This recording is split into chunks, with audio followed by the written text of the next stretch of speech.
Então, boa tarde, pessoal. Hoje a gente tem essa alegria, para mim, uma alegria de receber a Joana Novaes, no nosso grupo de estudos. Eu estou falando aqui da Cátedra Carlos Maria Martins, na PUC-Rio, onde eu ouvi a Joana uma vez, numa palestra aqui, né, para teologia, no Notícias Teológicas. E o tema que ela vai falar hoje é corporeidade, ascese e busca pela beleza. Então, a Joana é professora de pós-graduação em psicanálise, saúde e sociedade na Universidade Veiga de Almeida, coordenadora do Núcleo de Doenças da Beleza, na PUC-Rio, e do Laboratório de Práticas Sociais Integradas, na UVA. Então, Joana, sinta-se muito bem-vinda, muito livre, muita vontade para falar das suas pesquisas. Nos interessa aqui especialmente essa interface com a experiência religiosa e a psicanálise, mas assim mesmo temos palestrantes que falam de temas especificamente psicanalíticos, porque eles têm uma visão bastante ampla do que se trata quando se conversa sobre psicanálise e experiência religiosa. Então, a maneira de lidar com o corpo, a busca pela beleza, isso também nos interessa sobremaneira. Então, fica muito à vontade. Então, Joana acabou de dizer que ela há 25 anos pesquisa esse tema, tem muita propriedade, e também que ela ficaria satisfeita com os comentários durante a fala dela, né, que vai ser um pouco mais leve, menos formal. Então, a palavra é sua. Ótimo, opa, obrigada, Bruno. Queria agradecer inicialmente o convite, dizer da alegria que é sempre falar nessa instituição, na casa, né? Eu formei pela PUC, quer dizer, vou começar de trás para frente, né? Eu coordeno esse laboratório já há, sei lá, 15 anos, né? O Núcleo de Doenças da Beleza, mas fiz minha formação de graduação, mestrado, doutorado, aqui na PUC, e aí fui, enfim, aí fui fazer os pós-docs, dar aula, enfim, aí a vida profissional seguiu em outras instituições, mas, enfim, voltar a casa é sempre, né, trazer notícias do lado de lá, né, como uma pesquisa que começou aqui na PUC. Quando eu digo começou, porque os meus estudos sobre corpo começaram aqui na PUC, né, desde a minha monografia de final de curso. Então, é sempre uma emoção, é sempre muito sempre me comove, né? Genuinamente. É sempre uma volta, né? Um percurso, uma trajetória que eu refaço quando eu volto, quando eu venho, por alguma razão. Aliás, essa semana é muito. É uma semana especialmente que me comove, especialmente porque hoje eu estou aqui falando, né, na cátedra, né, nesse grupo, né, de estudo, e amanhã volto novamente a PUC para gravar, um Globo Repórter no campus, enfim. Então, eu estou falando isso porque fisicamente, né, eu vou pouco à PUC, né, eu tenho um laboratório alocado, mas os atendimentos não acontecem necessariamente, né, do Núcleo de Doenças da Beleza, mas no momento mais adiantado aqui da minha fala, quando eu já tiver conversado com vocês um pouco, né, sobre algumas premissas das quais eu quero partir, vocês vão entender, eu quero compartilhar com vocês um pouco sobre o trabalho, inclusive, que é feito, né, sobre as chamadas doenças da beleza. Mas, enfim, então vamos lá, para Joana, ficar... desculpa, Diga. só uma informação que eu vou precisar pontuar, é que o grupo ele não é filiado à PUC-Rio, Ah, não, né? desculpa. Não, tudo tranquilo. Eu tenho um apoio muito grande da Maria Clara, né? Minha colega, já Então, foi minha amiga, já falou aqui. E hoje, por conta, como eu estou aqui, eu fui acolhida aqui na sala da Cátedra Martini para desculpa, fazer Bruno. a live. Então aí eu Isso. entendi tudo errado. Um perdão. Então faz o seguinte, se tiver edição, o Zoom grava, né? Mas se fosse para usar a edição, aí teria que fazer um corte. Mas vamos lá. De qualquer maneira, a emoção é sempre grande, né? Ao falar sobre esse tema, ainda que que eu já tenha, sei lá, né, quase o quê? Um quarto de século estudando o corpo, porque isso aí permanece o mesmo, né? É um tema que eu venho estudando desde a minha juventude até a maturidade. Bom, então vamos lá. Quando me foi feito esse convite, né, pelo Bruno, com este título, Corporeidade, Ascese e Busca pela Beleza, e claro, né, para poder fazer essa interface, né, do meu lugar de fala enquanto psicanalista, enquanto, né, coordenadora de um laboratório que tem esse duplo eixo, essa dupla função, né? Um centro de estudos e pesquisas, né? Sobre dismorfias corporais e adoecimento psíquico ligado, né? À aparência, ligado a qualquer tipo de desconforto em relação à imagem corporal, por um lado, e atendimento, né? Psicológico às pessoas que nos buscam com esse tipo de insatisfação, e isso vai variar, né? A mais leve insatisfação, né? Um desconforto, transtornos alimentares, dismorfias corporais, coisas muito incapacitantes, né? Então, eu fiquei pensando qual seria o ponto de partida para é, é, iniciar essa nossa conversa de forma que vocês pudessem, né, me acompanhar, ou seja, de modo que eu pudesse trazê-los, né, trazer notícias do lado de lá, né, fazer convocá-los para uma boa conversa entre o campo da psicologia e da teologia. E acho, né, não estou reinventando aqui a roda, muita gente faz isso, sobretudo acadêmicos, né, como eu, como nós, partir de um ponto bastante óbvio, né? Pegar esses dois conceitos, corporeidade e ascese, para que a gente pudesse começar essa conversa. E aí o ponto mais óbvio, né? Quer dizer, começando aí com Mose e Merleau-Ponty, pensar, né, que a corporeidade ela vai partir de um ponto em comum, né? Em comum no sentido desses dois campos, nessas duas áreas, né, de saber, psicologia e religião, ou seja, a relação vai tratar, né, da relação interpessoal entre o corpo, né, entre os corpos, entre o corpo e o outro, né, entre o corpo e o meio, e o ambiente onde esse corpo está inserido. Então, acho que isso é uma premissa básica para a gente pensar corporeidade, né? E nesse sentido, como é a relação desse corpo, né, na atualidade?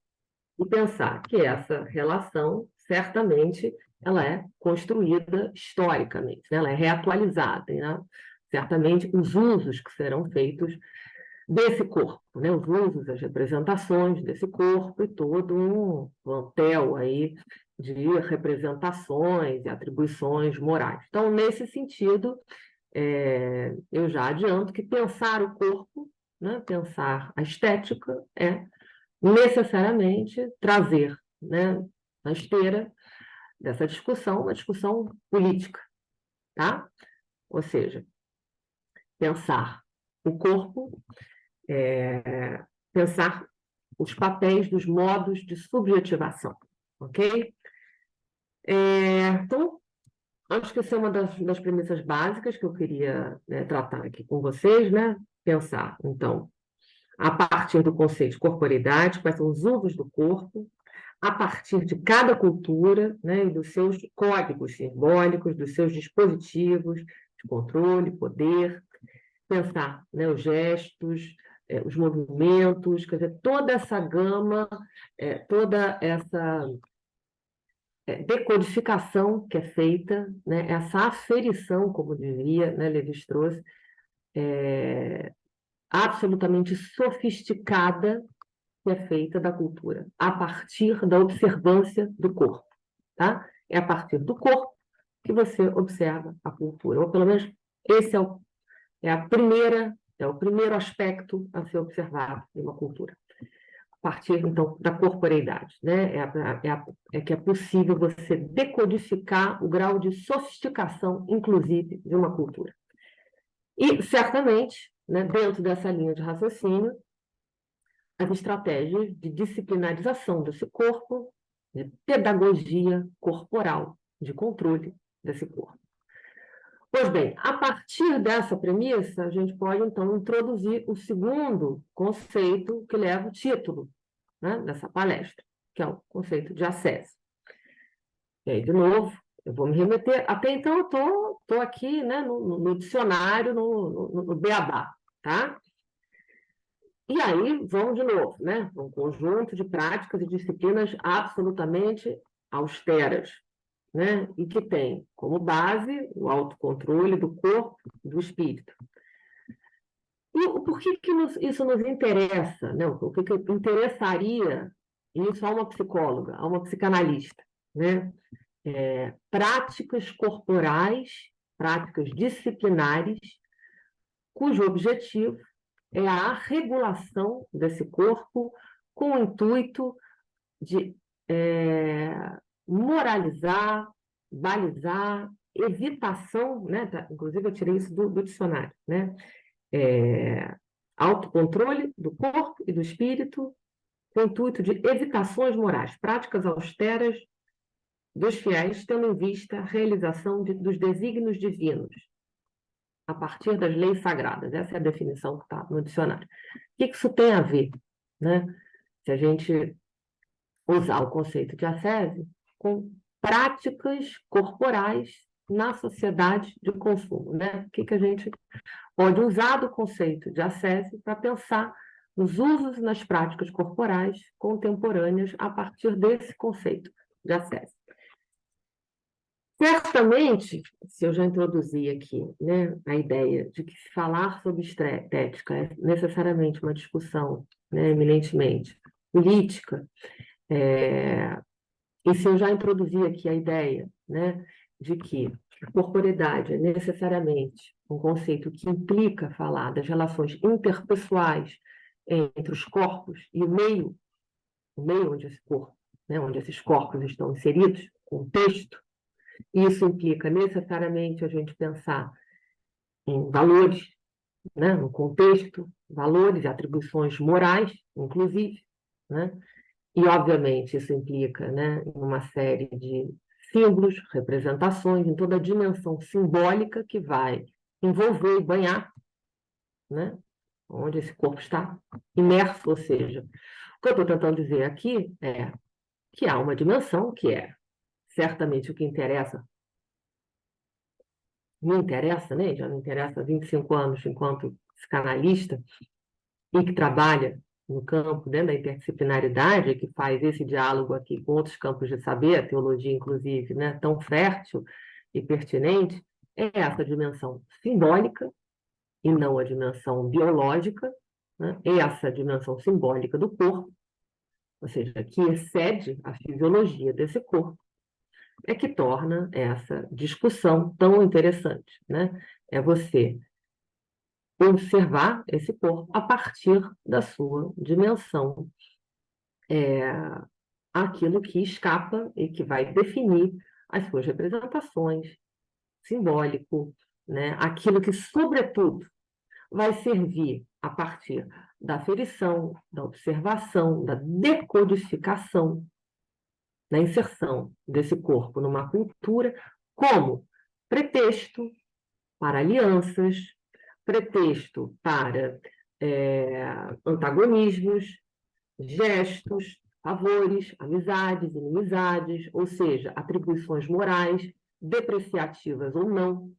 Ou seja, aquilo que a gente, né, pode entender, e não sou eu certamente que estou dizendo isso, e sim, né, um sociólogo bastante conhecido chamado Pierre Bourdieu, atribuiu como capital simbólico, ou seja, aquilo que a gente entende que seja, né, o capital simbólico.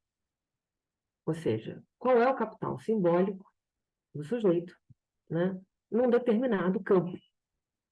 Então, em nome disso, do corpo, tendo o conceito de corporeidade como base, tomando aqui como premissa, e como é que esse sujeito, com o seu corpo, né, não pode apartar o sujeito do seu corpo, menos ainda do ambiente onde ele está imerso, como é que ele vai navegar nesse campo e qual o capital simbólico do qual ele dispõe e como vai ser decodificado pelos seus pares, qual o grau de prestígio, né? Qual que ele dispõe, se ele tem mais ou menos capital, né? Vai ser definido pelo corpo que ele ostenta. Então, essa é a nossa premissa. E a partir daí, é a partir da estética, é a partir da aparência, é a partir da beleza, né? A beleza enquanto uma representação, um recorte que é feito desse corpo. Ele poderia escolher um outro recorte para pensar esse corpo. No caso, essa palestra é o recorte para pensar a dimensão simbólica desse corpo, os usos que são feitos desse corpo, a decodificação, né, um aspecto dos usos que são feitos, né, desse corpo. Na contemporaneidade, ou, enfim, né, na atualidade, como vocês quiserem, para pensar a condição humana, que eu acho que é o mais fundamental aqui, né, pensar o corpo, pensar a corporeidade, pensar a questão da ascese, pensar a condição humana, pensar a relação do sujeito com o seu corpo e o que a sua cultura, o que a determinada organização social lhe diz, lhe impõe e lhe exige sobre esse corpo, em termos de valores. Então, é sobre isso. Né? Quais são os parâmetros de humanidade que estamos imbuídos? Acho que é sobre isso que eu gostaria de conversar. E certamente, partindo dessa premissa, o corpo na contemporaneidade é um elemento central, é um capital fundamental de investimentos desse sujeito. Então, ao falar sobre o corpo, né, como um elemento central, e fonte, né, não só de mal-estar e de adoecimento psíquico, mas de investimento, corpo enquanto capital simbólico que vai permitir o sujeito transitar, caminhar com maior ou menor liberdade, maior ou menor conforto, constrangimento, né? Ter determinado acesso, benefícios, né? Enfim, vai ser a pauta, né? dessa palestra. Então, vocês estão... Deixa eu dar uma paradinha aqui. Então, está fazendo sentido? Alguém tem alguma dúvida? Enfim, quer fazer alguma colocação? Eu vou seguir aqui nessa toada. Mas, enfim, as premissas são basicamente essas, né? A ideia de corporeidade para Joana, relações interpessoais, diga, Nicéia. quando você fala do corpo como capital, você está falando desse corpo que é atravessado pelos aspectos culturais, certo? Uhum. E, É um e o elemento corpo, central, né, de investimento que vai permitir esse sujeito transitar com maior ou menor conforto pelos nas várias dimensões, né, da vida, digamos assim, vários ambientes da vida associativa. E que vai agregar uma série, né, de signos e símbolos que são importantes, enfim, que vão variar de acordo com cada cultura. sim, então, e nessa contemporaneidade que você falou, esse corpo à vista como capital, você está querendo dizer ele à vista como mercadoria? Certamente, certamente. Ainda não cheguei lá, mas essa contemporaneidade, essa atualidade, né, é pensar sempre o corpo enquanto mercadoria, o corpo na sociedade de consumo, certamente. O corpo como objeto, né? Um objeto que vai ser consumido, que vai consumir, né? E quais são as implicações disso, né? Isso certamente tem ressonâncias, né? E ressonâncias no imaginário social, isso tem ressonâncias na clínica, né? O núcleo de doenças da beleza certamente é um espaço, como tantos outros, né?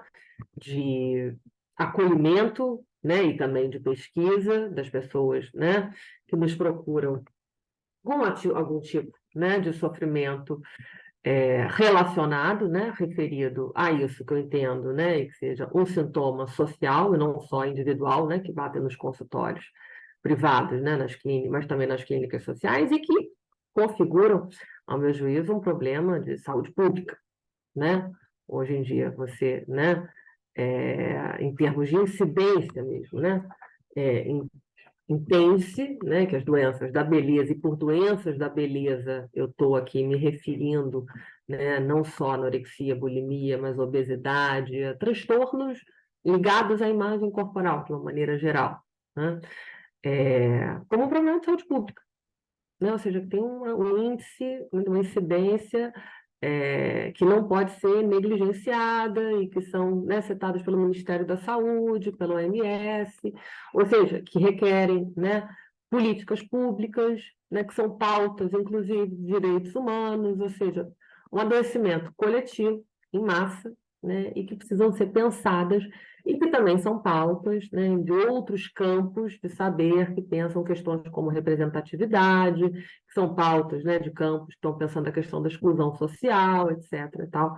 Então, enfim, isso só é possível ser pensado, né, e quando eu falo aqui, quando o último, né, o título, né, da palestra é Corporeidade da Série e busca pela beleza, né, nesse último trecho, busca pela beleza, ele se dá enquanto um imperativo, né, da sociedade de consumo.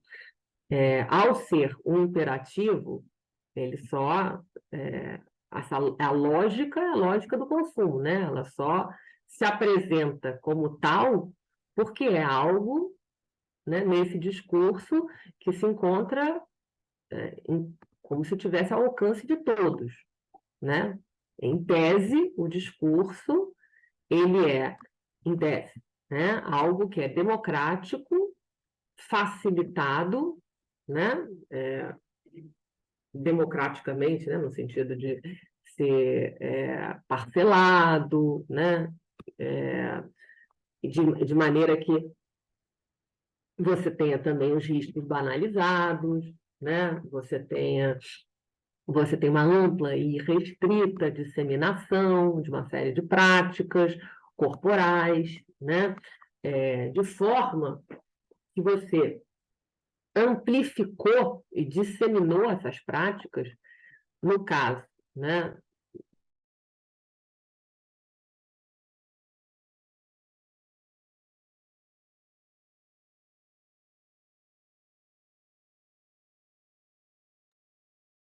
Pausou só para mim? Voltei, Yes. Aham. teve uma pequena intercorrência, e justamente, curiosamente, na hora que eu falava da sociedade em rede, né? Mas vamos lá. O que eu dizia, Nicéia, é o seguinte, né? Se você tem, né? Você tem uma combinação aí que é muito fértil, propícia, né? Que é a combinação de uma sociedade do espetáculo com uma sociedade, né, do consumo, que já vinha, né, na virada aí da década de 70, mas que, ou seja, né, que convoca esse sujeito a investir nesse corpo enquanto um capital, quer dizer, coloca o corpo enquanto um eixo central de investimento, né? Mas você tem, como a sociedade em rede, né, não só com a questão da aldeia global, mas a sociedade em rede, uma disseminação dessas práticas corporais e certamente também os dispositivos de controle, né, sobre esse corpo, numa escala que quando você não tinha, né, e quando eu falo, né, da sociedade em rede disseminando práticas corporais, o que eu quero dizer com isso, em termos de investimento no corpo? Eu estou trocando em miúdos, dizer o seguinte: é a disseminação de dietas, cremes emagrecedores, exercícios, né? Você não precisa nem uma academia, você liga, né? Entra no YouTube e está lá alguém fazendo uma série, você, do dentro do teu quarto, basta, né, você seguir aquilo ali, né? Ou basta você seguir um personal trainer, ou basta você seguir alguma Insta Girl da vida, né, que vai te vender um cupom com desconto e você vai comprar sopa emagrecedora ou, né, ou, enfim, qualquer produto que seja, que vai ser um estimulante, vai te tirar um inibidor de apetite. Ou seja, você vai, de alguma maneira, amplificando e facilitando, criando um discurso facilitador, né, e um imaginário social, de modo que não se justifique cada vez menos, ou seja, um imaginário social cada vez mais intolerante, para que o sujeito desvie, né, um imaginário intolerante e que facilite, o discurso é esse, que haja uma adesão massiva a essas práticas. É claro, você tem isso em nome de uma indústria monumental, né? A indústria do culto ao corpo, a indústria do anti-aging, né? E essa ideia do culto ao corpo é que amarra com o segundo termo da palestra da SESI. Porque justamente a ideia da mercadoria e de um discurso facilitador que vai edulcorar, que vai disfarçar, né? Que vai, de alguma maneira, maquiar essa lógica sacrificial que está embutida na SESI. Então, veja, vamos dar alguns passos para trás para voltar, porque esse é um raciocínio importante aqui para a gente. A sociedade de consumo, né, em termos psicanalíticos, está te dizendo o seguinte: olha, goze sempre mais, né? Você é uma mercadoria e você consome e você é consumido, né? Você é um objeto, estamos todos lá, né, nas redes sociais, fazendo uma belíssima edição das nossas vidas. Estamos avidamente também consumindo as alheias, né? Sabemos disso. Temos lá a nossa dosezinha de dopamina, né? Tum, pingando lá nas curtidas. Pois bem, gozamos, né? Ok. Isso tudo, isso fica travestido, né? Isso tudo vem com uma capa, né? É prazeroso, para usar o termo da moda, é gamificado, é colorido, é intuitivo. Mas o que está sendo vendido ali, quer dizer, a lógica por trás, quando vem a lógica sacrificial, é a obstinação, a renúncia, o sacrifício, são os exercícios extenuantes, é a dieta, é cortar o carboidrato, mas não é né? Mas o discurso é edulcorado. Faça isso sem fazer esforço, faça isso em 12 módicas prestações, faça isso com frete grátis, use o meu cupom que você tem desconto, no conforto da sua casa, sem sair da sua sala, não precisa nem academia, né? Só pega o controle, liga o YouTube. Quer dizer, é uma facilitação, né? É uma falsa facilitação para que, na verdade, eu sempre digo, é a chamada pastoral do suor, né? É a privação, o fenômeno tal qual descrito por Baudrillard em 69, ele escreve isso depois de ler Debord, né? Que está ali escrevendo Sociedade Espetáculo lá pelos idos de 67. É moralização da beleza. Se você pega esse fenômeno de moralização da beleza, ou seja, um calvinismo revisitado, né? Trabalho dignifica o homem, estamos lá. Né? É malhar como se malha um ferro. Malhar, vai para a academia, não come carboidrato depois das 6, né? Corta tudo, corta carboidrato, corta só carboidrato complexo, né? Enfim, malha pesado, toma isso, toma produto para tirar o apetite, saciogênico, malha para dar mais energia, aumenta o treino, não sei o quê. É uma carga extenuante. E se isso não é exatamente esta lógica protestante repaginada, né, com cores neoliberais. Isso só é possível quando você tem no corpo, você tem uma lógica, um investimento narcísico, né? O sujeito com ele mesmo. Então, vejamos, aqui a gente está falando o seguinte, corporeidade diz respeito ao quê? A relação do sujeito com o próprio corpo e a relação interpessoal com os outros corpos e com o ambiente que o circunda, o qual está inserido. Então, é a relação com o meu corpo, como é que eu controlo o outro corpo, como eu introjeto esses ditames e como eu me convenço de que isso tudo é divertido. Aí eu tenho uma estratégia bastante eficiente de controle e poder. Pois bem, eu tenho isso. Então, voltemos. Temos um corpo mercadoria.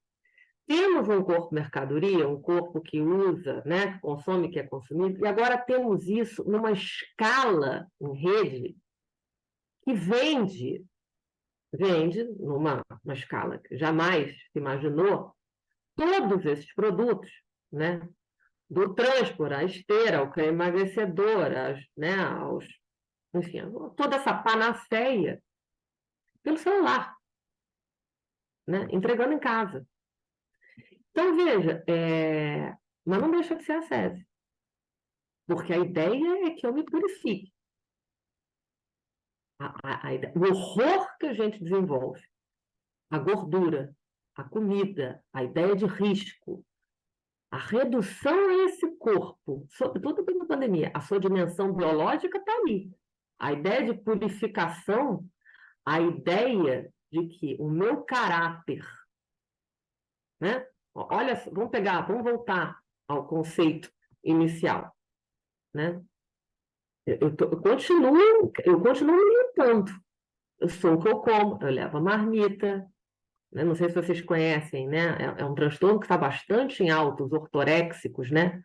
A nossa obsessão, né, com a procedência dos alimentos, com os orgânicos, é a nova causa, né? Vamos salvar o planeta e temos que saber a procedência dos alimentos. Até porque somos, sobretudo no Brasil, somos envenenados, né? Somos envenenados e isso não é fake news. Então, veja, é claro, isso é repaginado, né? Essa é a assinatura, são as cores atuais. Mas não deixa de ser uma purificação, através de uma lógica de investimento de capital. Eu gosto muito daquela revistinha, o Brasil é fantástico, né? Você S.A. Você S.A. já diz tudo, né? Do sujeito contemporâneo. Se a gente está falando de modo de subjetivação, é o sujeito empresário de si. O sujeito empresário de si é o sujeito da prevenção, né? É o sujeito que vai fazer o mapeamento, né, genético, é o sujeito que vai tomar 25 mil pílulas, né? É o sujeito da dimensão biológica do corpo. Esse prescrutar, essa varredura do corpo, ninguém mais faz exercício, a gente malha, a gente treina, né? Somos todos atletas, como diria o Michel Sertor, né? Desculpa é o atleta do sofá, desculpa o atleta que tem dentro de você adormecido, né? Isso é acesso. Esse é o novo, né? Então, estamos aí. Suplício, né? Meu Deus, comi, né? Comi. Agora preciso achar técnicas de expurgo, de purgação. Quais são as técnicas novas, as novas Terezas d'Ávilas, né? Quem são as novas histéricas e as novas... Ozempic, chemicais, diurético, mas tá tudo aí. Trocamos receitas, né? Malha um pouco mais, corta o carboidrato para dar aquela desinchada. Tudo trocado. Verdadeiros protocolos corporais trocados nas redes. Vamos nos purificar. O que é impuro? Ode a quê? O que é impuro e o que a gente... Né? Qual é a fobia? Qual é a fobia? Né? O que está em pauta na corpolatria? É o horror à gordura. Né? Quem são os impuros? Quem são os párias? Quem é o degredo? Né? Então, assim, o que é pecado? A gente tem que partir dessa premissa. Então, é muito interessante a gente pensar dentro dessa perspectiva, porque a partir disso se entende o sofrimento psíquico e certamente, né, os tabus, os interditos. É em nome disso que as pessoas adoecem aos magotes. Esse é o interdito. Na época do Freud era a sexualidade. Comer é o interdito dos nossos tempos. Então, em nome disso, eu recebo na clínica mulheres, né? O braço feito um código de barras, né? E essa semana mesmo, ouvi, né, no consultório, umas que tomam laxantes, né, diuréticos que vão correr na lagoa com cólicas, né, excruciantes, fenomenais, com nível de dor lancinante. Se isso não é um suplício, se isso não é lógica sacrificial, se isso não é a fé, toque com um novo colorido. Não dá para fazer uso dos moucos, né? Agora, quais são os sintomas de cada tempo? Acho que, então, quer dizer, a gente pensar qual é a religião que está aí, né? Quer dizer, qual é o tabu, em nome de que se faz esse sacrifício, o culto ao corpo agora, qual a redenção? Né? Em nome de quê? Quando empresários de si, através da redenção, não é através do corpo, né? Mas porque o corpo é o grande capital, né? Esse é o grande capital simbólico. Então, quando Bourdieu está, né, nomeando esse corpo como aquilo que vai te dar prestígio, conforto, vai te fazer circular livremente, né, ou com prestígio, né? A palavra é essa mesmo, né? É o capital simbólico, é aquilo que vai te fazer aferir, identificar no campo, né? Quem tem mais, quem tem menos, quem tem poder. É capital preço, quem tem poder. E no caso da sociedade de consumo, quem tem acesso a bens de consumo. Então, quem tem, né, o corpo da moda, né, e quem está representando, né, com essas representações máximas aí desse corpo da moda, a magreza, a juventude, vai ter acesso a às benesses, né? Vai ter acesso, vai conseguir melhores empregos, vai ter, né, facilidade no mercado amoroso, vai ter facilidade nas relações de sociabilidade, na vida associativa, de uma maneira geral, né? Não vai amargar o peso da exclusão socialmente validada. Acho que isso é um eixo central aqui para a gente entender a noção de capital, né, ligada. E aí faz sentido, a busca pela beleza é a busca pelo capital. Acho que isso é outra coisa central aqui para a gente, né, entender. Beleza é capital, beleza é moeda de troca. Beleza é moeda que troca. Então é atrás disso, né? Ninguém quer ser excluído, é o medo da invisibilidade. O que mais? Vocês estão muito, muito quietos. Estou falando aqui coisas muito tangíveis, né? Assim, estou falando de estigma, estou falando do culto ao corpo na sociedade do consumo como uma religião, mas é algo que não é distante da gente, né? A nossa dieta, a nossa culpa pelo excesso, quer dizer, é algo que vai o tempo todo nos atravessar. Né? O tempo todo, os exames, a quantidade de exames que a gente faz, né? Do alerta, as taxas, né? Essa questão da autorregulação, os parâmetros médicos, né? Que vão mudando de acordo com quer dizer, as práticas e os parâmetros, né? Também vão mudando, o que a gente entende como patológico ou não, né, de acordo com esses parâmetros. Né? Então, eu adoro dar esse exemplo, né, essa régua, né, do que é gordo, o que é magro, o que é normal, o que não é, né, como diria o Canguilhem, de, sei lá, 40 anos atrás, se eu chegasse numa consulta com um psiquiatra, numa anamnese, e falasse para ele que eu não como, sei lá, carboidrato depois das 6 horas da tarde, que eu tenho um treino, veja, né, que eu faço exercício, que eu tenho um treino de mais ou menos 2 horas e meia, 3, que eu procuro não comer carne vermelha, ou só comer, restringir minha carne vermelha mais ou menos 2 horas, né, 2 vezes por semana, perdão, que eu tenho preocupação, né, com a procedência dos alimentos, é, certamente, fatalmente, eu seria enquadrado como alguém com um transtorno obsessivo compulsivo, com TOC. com muita facilidade.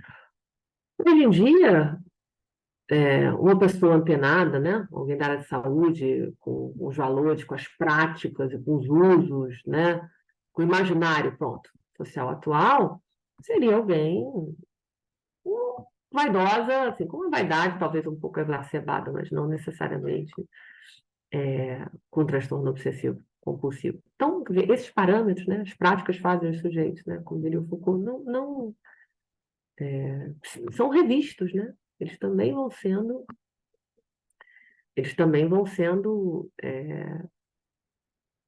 revisitados e recalculados, né?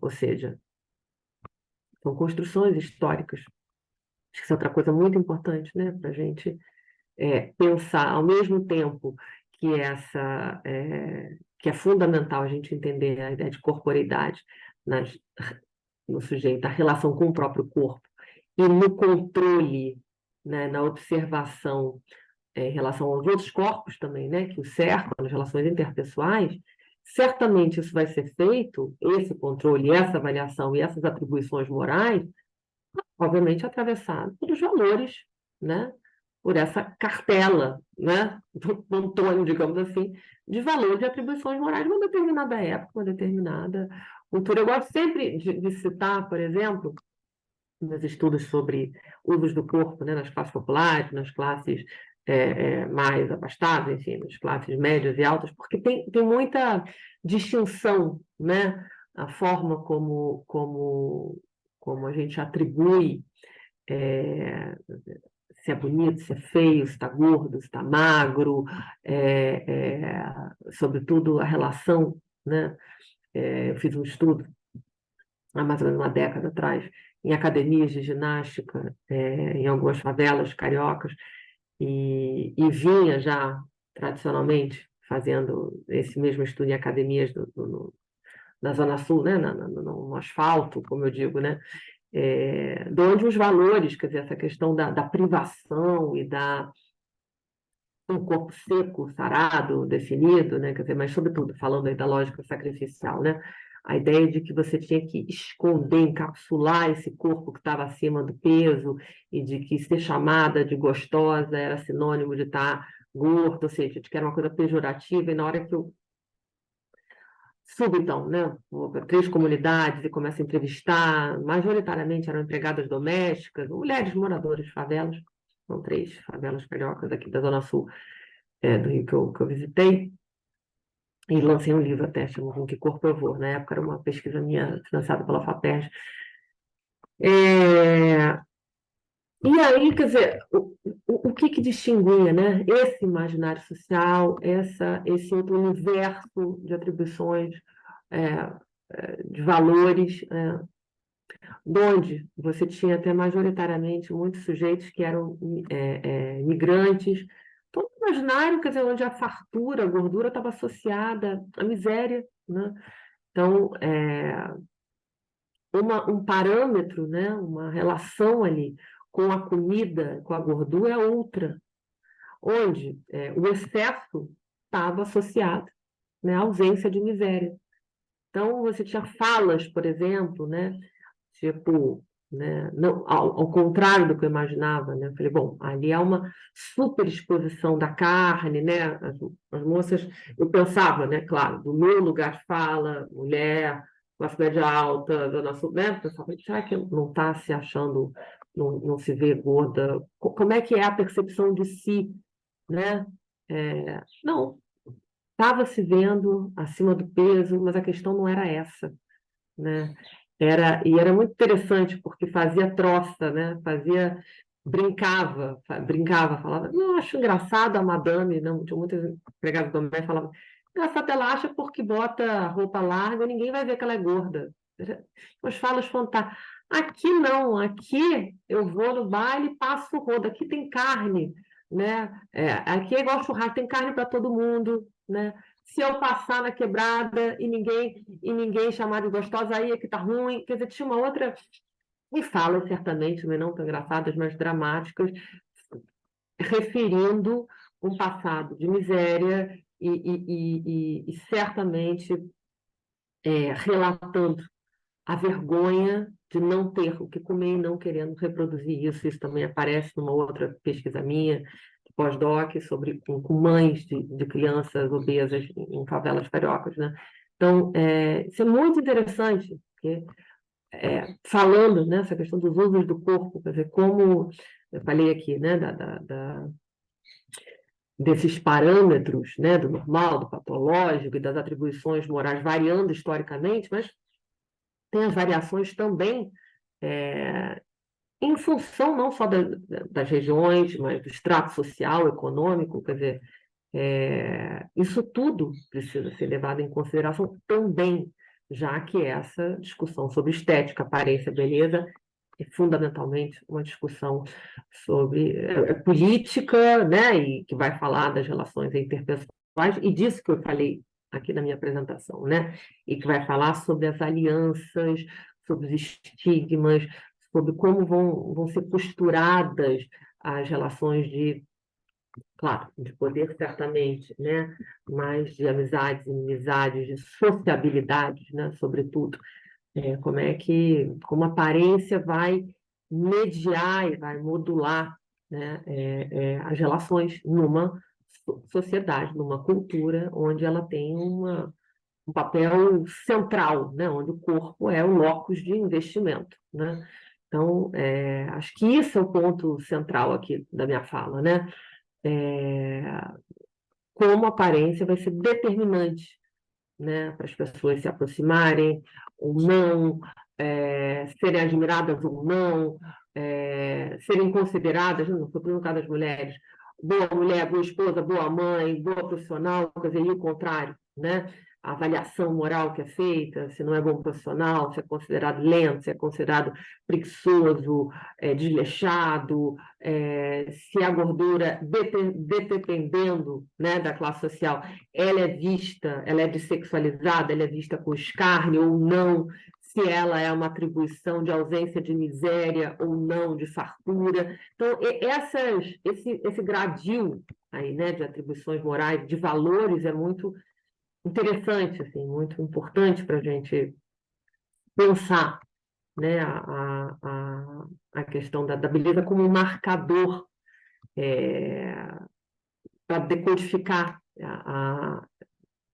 isso que no início da minha fala eu marco, né, quer dizer, que é o corpo simbólico, né, essa aferição, quando eu cito ali o Lévi-Strauss, né, você faz observa o grau, né, de sofisticação de uma cultura, primeira e fundamentalmente através do corpo, através do gesto, através do movimento, através desses aparatos, né, do movimento, dessas técnicas corporais, né, como diria Moço.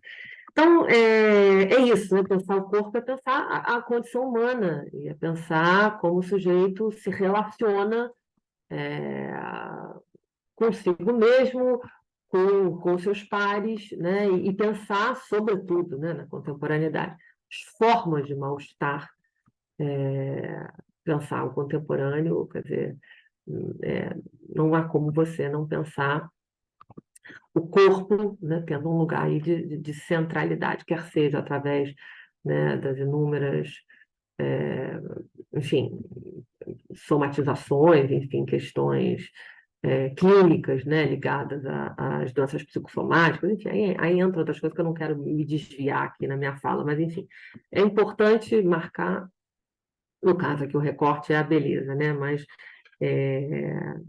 esse lugar já trazendo aqui, né, acho que um lugar que é próprio da psicanálise trazer, né, a questão do corpo pulsional, dessa dimensão simbólica, né, que é o que vai nos fazer pensar em todo o sofrimento psíquico, né, ligado a esse ideal, né, de corpo, essas representações aí de corpo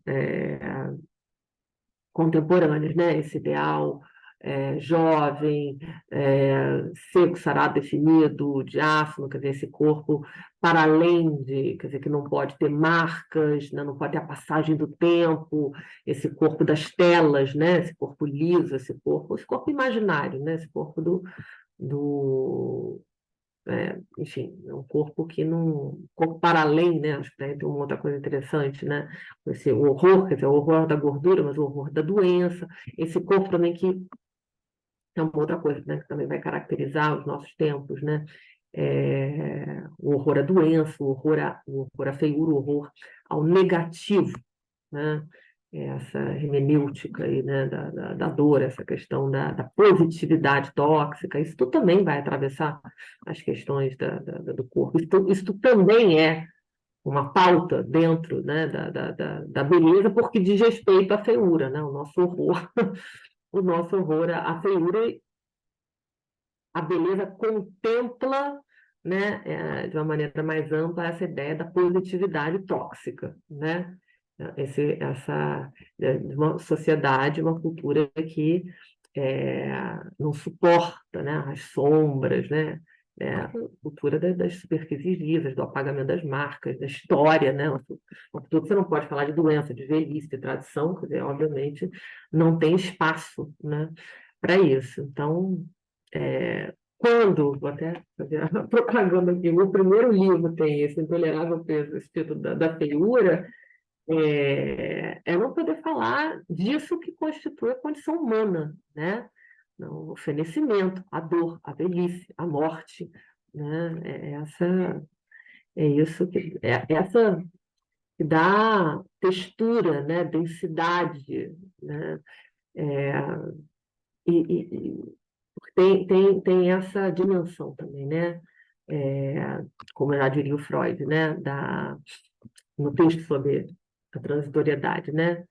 É belo, né? Porque não dura, né? É belo porque morre, é belo porque é transitório, né? Só é belo, né? Aquilo que a gente sabe que não dura muito, né? Quer dizer, eu estou fazendo uma redução aqui medonha, muito rápida, mas só para me explicar um pouco. Freud, um texto, né, sobre a transitoriedade, um texto que antecede o Luto e Melancolia, ali antes de estourar a Primeira Guerra, andando pelos Alpes austríacos, dois amigos, um deles era o Rilke, poeta, a Maria Rilke, se pondo a pensar sobre o estatuto da beleza, e, enfim, qual era a função da beleza. Isso que é da ordem, né, do tenuamente intoxicante ou algo, né, que não tem função, mas que nos inebria. E chega à conclusão de que a beleza ela tem essa característica, né? Ela tem essa propriedade, estaria associada a isso que é da ordem do transitório. Nos serve aqui, é, nos serve aqui pensar nessa relação, né? Já que eu falei aqui muito brevemente da beleza barra feiura com a doença, né? E da morte, do envelhecimento, né? Tudo que a gente entende que sejam tabus, porque também estão associadas na cultura contemporânea com a questão de não ser produtivo, né? Tudo que escapa, né? Essa lógica neoliberal. Eu estou vendo aqui que tem Deixa eu parar um pouquinho a minha fala. Sim, já colocaram uma pergunta e outra, medida que te ouvia. É, a Joyce Cardoso perguntou sobre o aumento de tatuagens na contemporaneidade. Então, pois é, isso me faz pensar assim, né? Como você disse, por exemplo, quando eu escutava as palestras sobre o Foucault e a crítica ao biopoder, eu pensava, gente, mas eu vou com um plano de saúde fazer sempre o meu check-up, tá errado isso, né? Dá aquela impressão assim, não se trata de negar todo esse avanço da medicina, etc., né? Mas bom, isso eu queria que você desenvolvesse talvez, né? Como que a gente, ao mesmo tempo, faz parte, temos Instagram, Facebook, um corpo midiático, né? Um corpo que precisa de cuidados, e ao mesmo tempo a gente reflete sobre isso, né? Sobre esses nossos atravessamentos, né? Enfim. Eu acho, não, certamente não está errado, mas eu acho que a gente é o tempo todo convocado, está, é um corpo em alerta, né? Um corpo em perigo, né? Acho que isso é a quem serve, né? Certamente aos planos de saúde, né? Isso é altamente lucrativo, acho que é a primeira coisa.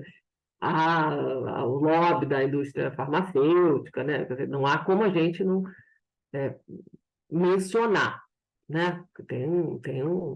A questão do capitalismo aí, que é claro e evidente, né? Porque esse clima de terror, né? De medo, né? Há um clima, essa varredura, acho que é interessante a gente dizer, essa aliança, né? Esse esposamento entre a tecnologia, essa medicina da imagem, né? E esse sonho imemorial humano, né? Esse desejo de sermos eternos e para sempre, infinitos como os deuses, né? Acho que é uma aliança, é um esposamento de juntar fome com a vontade de comer, né? Com o lobby da indústria farmacêutica, né? Dos laboratórios. Bom, temos isso, né? Essa lógica neoliberal e da produtividade, porque também fazemos isso tudo para ficar daqui a pouco igual tartaruga vivendo 150 anos, né? A medicina da longevidade também temos que pensar para quê? Não morrer, ficar vivendo, tanto para quê? Eu gosto de puxar a ideia do corpo como do capital, mas você, tá, mas para quê que a gente vai?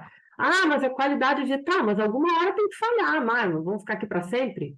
Então, Bruno, assim, o medo, só para pensar assim, afetos para quem e para quem, assim, né? Serve a quem?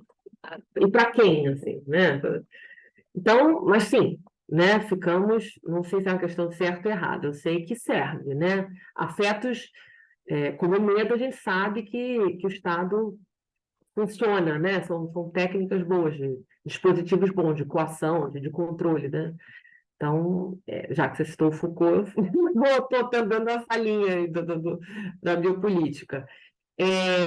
Mas, e acho que nessa linha de controle, né, aí essa varredura, né, e dentro de uma linha de um corpo, uma visão mais biologizante mesmo, que a linha que a medicina segue, né, a passos largos, né, achar sempre um correspondente de imagem para todos os males que afetam esse corpo, né? Uma pilulinha, uma imagem, a gente vai silenciando esse corpo, né?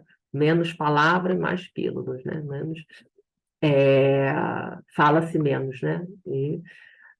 Enfim, malha-se, né? Exaure esse corpo, toma-se alguma coisa.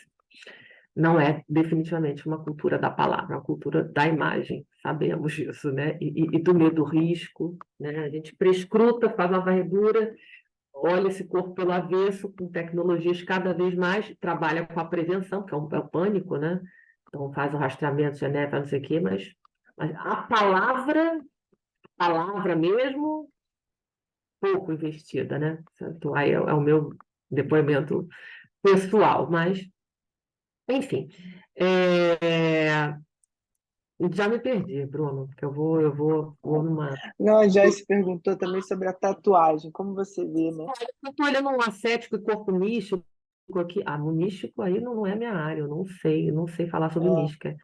Aí tem que. não, tudo Aí bem. eu Isso foi sei falar porque eu sobre mística. participo de um grupo com a.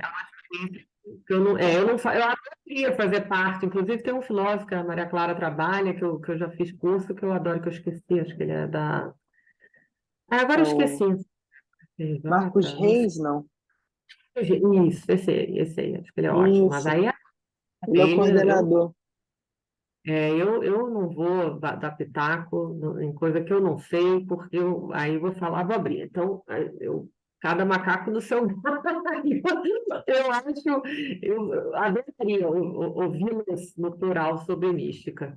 Mas, é, poderia falar sobre as santas anoréxicas. Essas eu vejo bastante atualizadas na minha clínica, né? Vejo as meninas, Uhum. né, dentro da mais pura lógica sacrificial. Acabei de dar um exemplo aqui, né? Outro dia uma correndo pelo jockey, né, com cólicas excruciantes, e eu pergunto, "Mas você não voltava para cá?" Não, suava frio, né?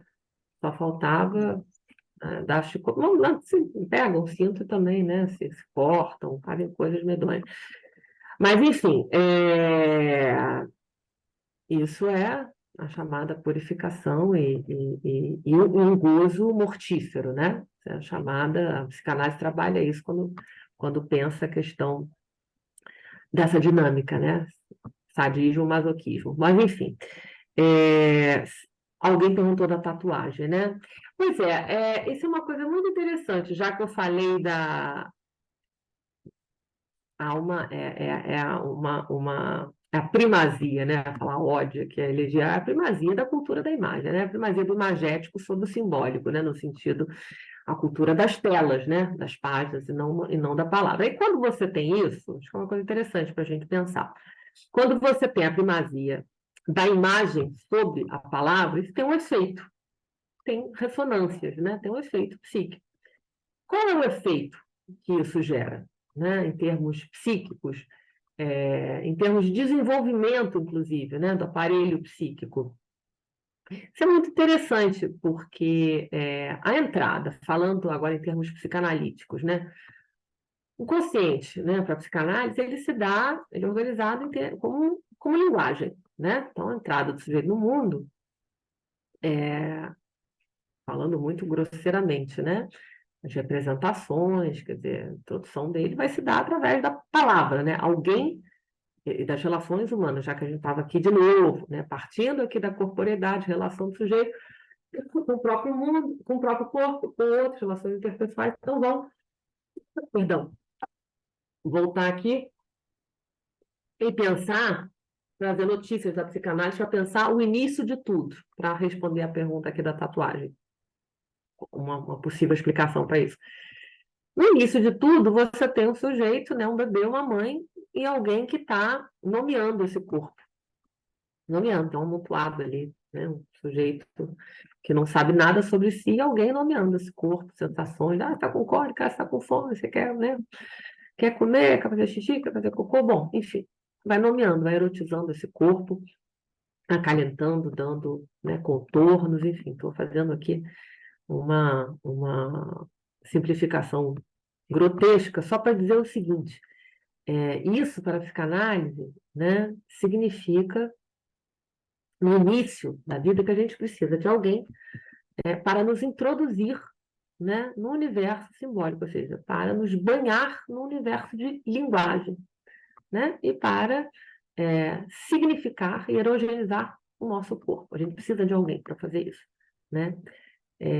E isso tem um tempo, né? Vai criando ali enfim, todo um universo simbólico, um universo interno, né? Criando todo um aparato psíquico. Bom, o que acontece numa cultura onde você fala cada vez menos, né? Onde as criancinhas ficam ali cada vez mais, brincam cada vez menos sozinhas, quer dizer, ficam ali diante de telas, né? Diante dos seus tablets, enfim, não ensimesmadas, mas diante, sobretudo, de telas, né? Falando cada vez menos, conversando cada vez menos. Você já tem estudos sobre isso.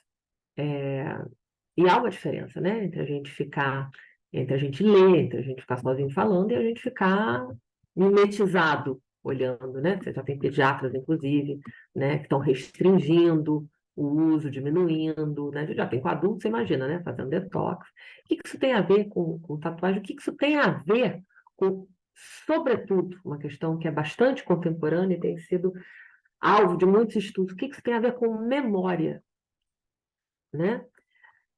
Tem tudo a ver. Tem tudo a ver.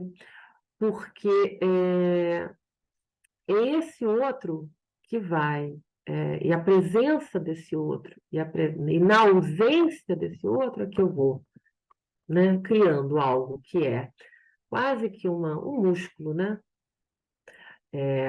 essa capacidade de lembrar e de criar uma representação desse outro na ausência desse outro. Pois bem, isso pressupõe que eu possa ficar sozinho. E eu ficar sozinho pressupõe a criação de todo o mundo interno. Ficar sozinho, não ficar com uma tela. Né? Ficar sozinho e criar um mundo interno e criar representações. Quando, ao contrário, eu tenho algo externo a mim, como uma tela que cria, né, que me dá isso já pronto, é como se a gente ficasse, de novo, grosseiramente, eu desenvolvo até outros skills, não? Mas não esse, tá? Tem uma certa inabilidade, uma certa preguiça, um outro circuito, e eu não desenvolvo isso. Né? Então, a gente tem, claramente, o sujeito contemporâneo tem um problema de memória. Né? A gente não desenvolve. Uma série. Se eu perguntar aqui para alguém nessa sala, quem lembra o telefone, quem lembra o celular? Eu lembro, vocês não são dessa época, né? Até hoje o meu telefone fixo da casa que eu morei durante a minha infância toda. Duvido que alguém saiba isso. Né? Ou seja, a gente era obrigada a guardar, a reter. Então, a questão das telas nos faz não precisar reter na memória uma série de representações que a gente tinha. O que isso tem a ver com tatuagem? Isso serve para uma série de coisas. Serve para o outro, serve para fatos importantes, serve para fatos, sobretudo, que em termos de afeto, são significativos para a gente e que a gente quer reter. E que a gente acha um lugar, no nosso mundo interno, importante, na memória. Quando você tem toda uma geração, uma cultura que te apresenta isso, né? A imagem pronta, decodificada, mastigada, e eu não desenvolvo isso, né? O que acontece? Eu preciso registrar isso, que não está sendo registrado dentro, em algum outro lugar, fora. E esse de fora, a pele é uma boa tela, né? De registro, para inscrição. Eu preciso ter essa memória. Porque sem essa memória eu não tenho história. E para me constituir enquanto um sujeito, eu preciso de uma história. Onde é que eu vou guardar essa história, se eu não guardo dentro? Onde é que eu vou inscrever essa história? Onde eu vou fazer essas inscrições? Na minha tela. Então eu estou dando aqui uma possibilidade de interpretação psicanalítica para o fato das pessoas usarem a pele, o corpo, como uma nova tela. Como a gente usa a tela do computador, a tela do tablet, a tela do celular. Essa é uma possível leitura. Então, as inscrições, né? Aquilo que era da ordem do mundo interno, a nossa memória, nosso HD interno, aquilo que me constitui, o que eu chamo, né? Quem sou eu? Eu sou o acúmulo das minhas vivências, das minhas memórias, das minhas experiências. E que estava dentro, agora está fora. Eu vou dar um exemplo. Isso aqui, tá vendo? Isso aqui é uma coisa abstrata, não é nada. Então, eu fiz isso aqui quando meu pai morreu. É uma inscrição, é um traço. Eu não tenho a memória do meu pai? Claro que eu tenho a memória do meu pai. Estou repleta de memórias do meu pai. Fotos, memória, lembranças. Marquei na pele. Estou falando que isso não é... Estou dando um exemplo. E tem aquele ótimo ditado, né? Marcar na carne. Então, olha que exemplo bom. Alguém perguntou. Sobretudo quando são eventos significativos, importantes, e porque sou um sujeito do meu tempo. Talvez, se eu vivesse no início do século passado, há 50, não fizesse uma tatuagem. Eu respondo como um sujeito do meu tempo, escrevo, lanço livro, uma tatuagem. Essa é uma resposta, é um uso do corpo que responde a um evento traumático, bem ao modo do meu tempo. Poderia ser uma outra coisa. Estou me usando de exemplo aqui, porque acho que responde bem a pergunta. São formas de elaboração de algo traumático, inclusive. Acho que esse é um bom uso. É um bom uso. É um bom exemplo do que eu estou querendo dizer. Acho que o sujeito contemporâneo marca no corpo eventos significativos, eventos traumáticos, eventos importantes, eventos felizes, mas ele marca, que ele precisa da memória externa. Acho que ele precisa deste suporte, justamente porque é uma cultura da exterioridade. E aí tem um conceito que eu acho fundamental em termos de modo de subjetivação, que a gente, não é meu, infelizmente, é uma sacada de uma psicanalista argentina, mas que trabalha, professora da UF até, ela fez o doutorado dela na UERJ, chama Paula Sibilia, fez uma apropriação muito boa de um conceito do Lacan, que é o conceito de extimidade, e que trabalha muito bem com esse conceito de extimidade do Lacan. Tem um livrinho ótimo chamado O Show do Eu, chamada Paula Sibilia, deixa eu até botar aqui. E ela vai dizer o seguinte, ela trabalha com a tese de doutorado dela, na sociedade em rede, o eu, né, o éftimo, como ela chama, né, está na superfície, está na pele. Então, o sujeito contemporâneo, ele se constitui, aquilo que era interno, passa para a superfície. Então, aqui ele marca, ele se subjetiva, ele se expressa, ele comunica. Olha a questão da corporeidade, né? Ah, sim, conheço, muito bom, ótimo esse livro. Mas leiam a Sibília, O Show do Eu. Vou dar a referência completa aqui. É um livro que eu sempre dou nos meus cursos, nos meus seminários. Deixa eu dar a referência para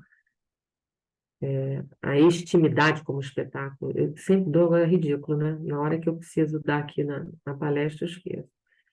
Deixa eu ver aqui o título certinho. Eu achei que vou mandar. Tá aqui. A intimidade como espetáculo.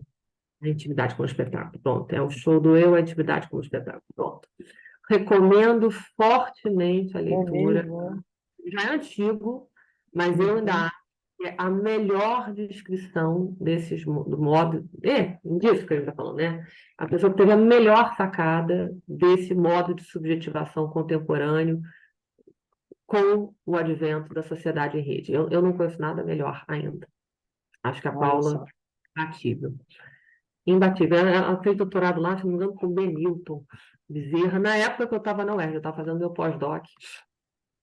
Na época dessa pesquisa que eu relatei para vocês, financiada pela FAPERJ, eu estava lá de professora visitante, fazendo a pesquisa nas favelas, na academia de favela, enfim, de ginástica, favela, em 3 favelas carioca, 3 comunidades. E ela estava terminando o doutorado e lançou esse livro. Assim, uma leitura obrigatória. E é Nossa, isso.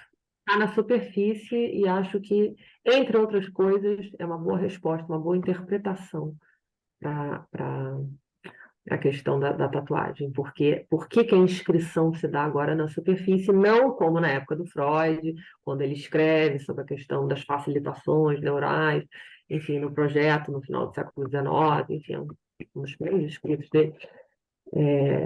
Enfim, onde a questão da subjetividade estava a pensar dentro de um outro contexto vitoriano, era uma outra subjetividade. Então, acho que ela dá uma boa.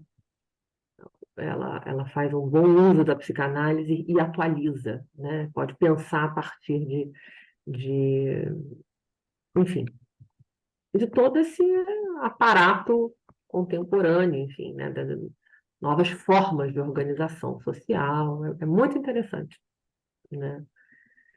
Perguntas, mais muito bom. perguntas, Eu queria considerações. comentar aqui a minha pergunta sobre corpo ascético, corpo místico, foi motivada pela sua referência a Santa Teresa, que o Groys chama padroeira da histeria, né? E que depois o Lacan vai valorizar altamente os escritos teresianos, sanronistas. Da Weiner, viu? Se vocês quiserem, O quê? da tese maravilhosa da, Cíntia, eu já vou dizer também, vou botar aqui a referência. Só sobre a Santa Teresa Ah, d'Ávila, sobre. legal, manda sim. E Vou eu botar. fiz várias conexões, entendeu? Então eu sintetizei, e eu quero te mostrar a linha de pensamento. É, quando Lacan valoriza a mística, né? E no grupo de pesquisa que eu estou, que é a mística e a SESI mística, né? Grupo de estudos interdisciplinares, mística, é como se fosse dois momentos, né? Um tempo de uma certa purificação, um caminho de abertura, né, a Deus, ou em outras crenças, abertura ao universo, e um Uhum. outro tempo em que esse agente sobrenatural, ou Deus, intervém no corpo, né, e gera uma sensação de exultação, né, então, lembrei também do meu orientador de tese, Carlos Domingues Morano, onde ele trabalha assim que agora ele vai lançar um livro sobre, enfim, que tangencia isso, mas ele diz assim, o que há de histérico não negligencia o elemento místico e vice-versa, né? Então, eu fiquei pensando nesse corpo ascético místico, nesse sentido, quer dizer, o fato da pessoa ter sintomas de, enfim, anorexia ou vômito, O controle, né? Tem essa e coisa do pode controle, mas não. ser acompanhado de experiências místicas, né? E sem Sim, que uma coisa milhões. invalide a outra. Foi uma reflexão aqui que fui Bastante. pensando enquanto estava te ouvindo. Mas é interessante você não perder. Claro, na clínica a gente fica, mas claro, é um outro olhar, sempre atento ao gozo que vem o gozo que vem do controle, né? Do poder, sensação do poder com a dor. Mas o que você está falando, se eu entendi corretamente, é isso, a não invalidação desse sentimento, e não sei, se me perdoa se eu estiver usando o termo errado, quase a grandiosidade de algo transcendental, assim, de uma experiência de outra ordem, né? É isso, do religioso, não sei, não entendo nada de mística, mas que não é dessa ordem, né? Da ordem patológica da doença, é algo, né? Isso, né? Tem discussões, né, sobre a louca e santo. Inclusive, a Ana Maria Rizzuto, que ficou famosa por tentar trabalhar a questão da psicodinâmica na fé, ela deu um testemunho, quer dizer, assim, um congresso da ALALIT, que é a Associação Latino-Americana de Literatura e Teologia, falando Hum, de quando ela era criança tinha experiências de oração. Ai, hum, perdão, eu tô confundindo. Essa foi a analisanda dela, né, a Lucy Lopes Baralt, que é estudiosa de Islã, cristianismo, que fez a análise com a Ana Maria Rizzuto. E para ela dizendo que foi muito interessante porque, ao longo do processo da análise, ela sentia que a experiência dela ia se transformando no sentido de um enxugamento desse sintoma, que não hum. levou ao desaparecimento da experiência religiosa, mas modificou no sentido da mística, né? Menos de uma ascese da ordem próxima à neurose, enfim. Muitas coisas, né, que a gente pode pensar a partir disso Tem tudo. a purificação, mas aí eu tenho curiosidade, de fato. Mas tem um gosto, não tem um, claramente tem um gozo ali, né? Eu não estou falando, aí não estou falando da dor, não, tem um êxtase. Eu estava usando a palavra gozo, eu não quero usar gozo, porque ele é muito psicanalítico. Vou trocar. Tem um êxtase, e é esse êxtase que você está se referindo. É absolutamente erotizado, né? Absolutamente. É, é isso que eu fico, que eu gostaria de ouvi-los, né? Sobre essa experiência mística. Porque a dimensão de dor eu vejo na clínica. Sim, sim, sim. Não consegue Uhum. não ter, né? A dimensão mortífera, de dor, o mal que aquilo ali implica, mas esse êxtase, né? Esse Uhum. êxtase é que eu... Ele Bom, não eu... chega na clínica facilmente, né? Não, chega de É, de prisão. O que chega é. na é o aprisionamento do sujeito no seu sintoma. Isso chega, né? É uma prisão, não consigo não fazer, né? É tal Uhum, totalmente. Fica, uhum. é isso, né? Porque o sintoma é caracterizado por isso. Sei que sei que deveria estar fazendo alguma coisa que eu não consigo não fazer, mas não sei como, né? Aham. Eu estava lembrando que texto legal, acho que é da Marie-Hélène Bruce, O que é uma mulher, que ela fala: os místicos não precisam de análise. De fato, não precisam. Pois é, mas tem esse extra. Eu falei já com a Maria Clara, falei, eu queria eu queria assistir, porque tem um escoa para algum outro lugar ali, vai, Muito né? legal. É muito interessante. Fora É. que, fora que, né? Aí estou falando terapeuticamente, vai para um transe, né? Dá uma onda ali, tem um outro negócio.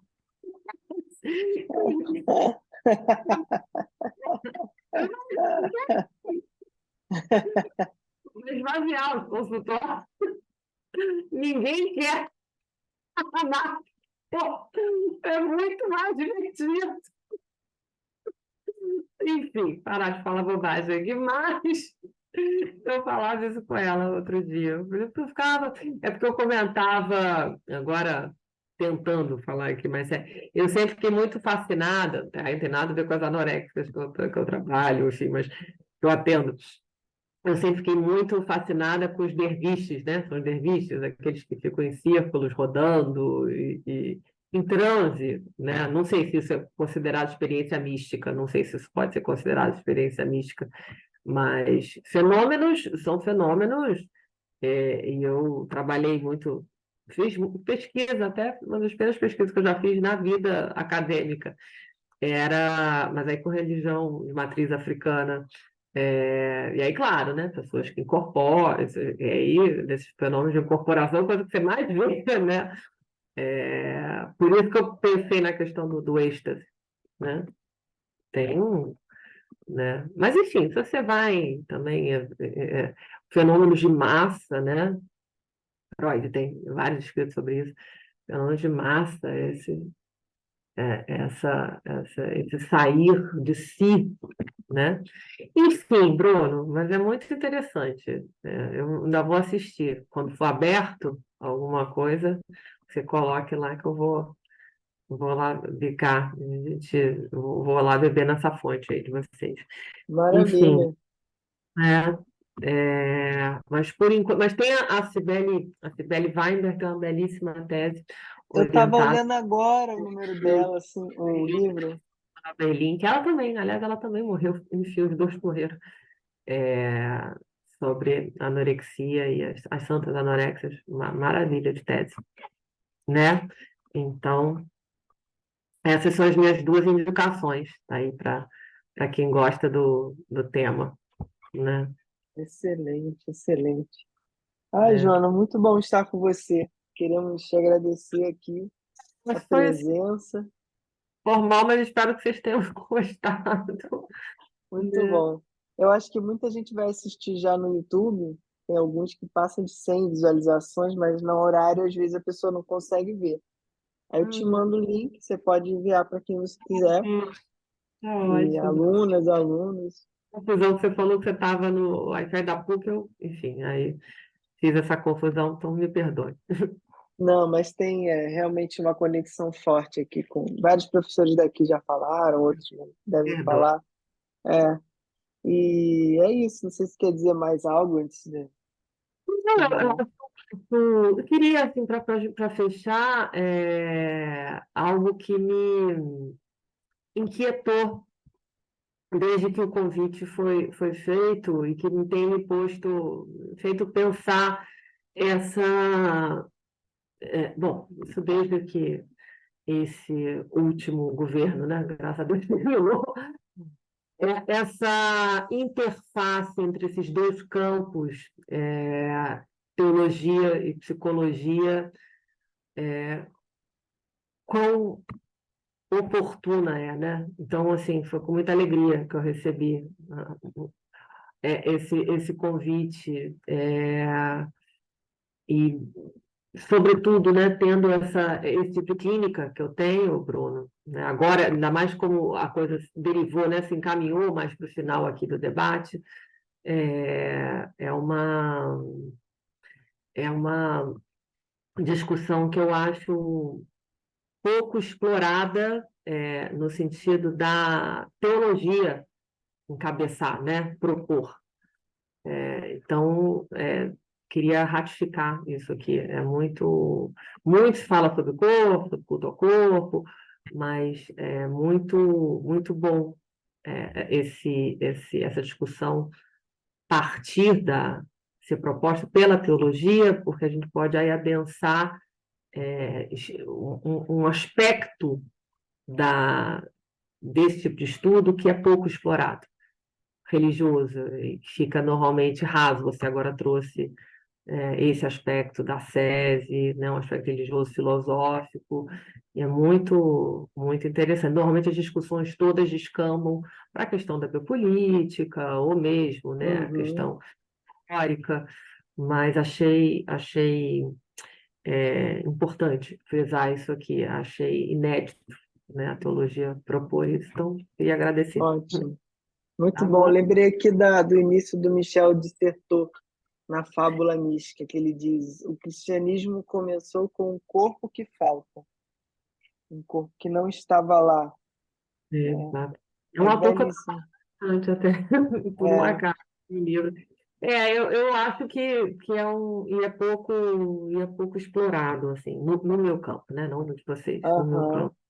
Sim, eu fico contente com a sua abertura, porque nem sempre há essa abertura, interesse pela teologia, pelos Bom, psicanalistas. então, queria agradecer Bom, mais uma vez, Bruno, né? maravilha. Tá bom? Um beijão para vocês e a gente vai se Obrigada. falando aí. Até a Tá próxima. bom. Até.